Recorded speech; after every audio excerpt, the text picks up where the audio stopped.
உடைந்திருக்கிறது. நீ சொல்வதை கேட்டால் சந்தோஷமாகவும் இருக்கிறது, பயமாகவும் இருக்கிறது. முதலில் இந்த காட்டை விட்டு நான் வெளியே செல்ல வேண்டும். அதோடு உன்னைப் போல் ஒரு பயங்கரமான உருவம் கொண்ட உயிரினத்தை கூட்டிச் சென்றால் மக்கள் என்னை எப்படி பார்ப்பார்கள்? அவ்வளவுதானே மாஸ்டர். இப்பொழுது பாருங்கள் எனது மந்திர சக்தியை. இப்பொழுது எப்படி இருக்கிறேன் மாஸ்டர்? நீ இது எப்படி செய்தாய்? நான் டிராகன் மாஸ்டர். என்னால் மேஜிக் பயன்படுத்த முடியும்.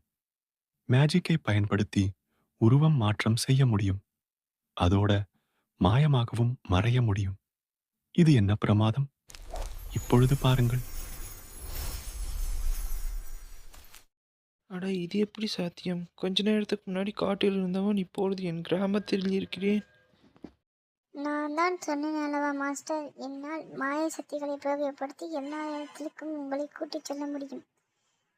ஆச்சரியப்படாதீர்கள் மாஸ்டர், இன்னும் பார்க்க வேண்டியது எவ்வளவோ இருக்கிறது.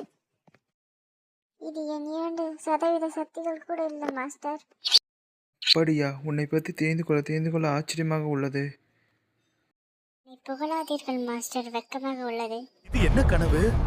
இதுபோல் அடிக்கடி எனக்கு வருகிறதே. என்ன ஆகியது மாஸ்டர்? ஏன் நீங்கள் கத்துகிறீர்கள்?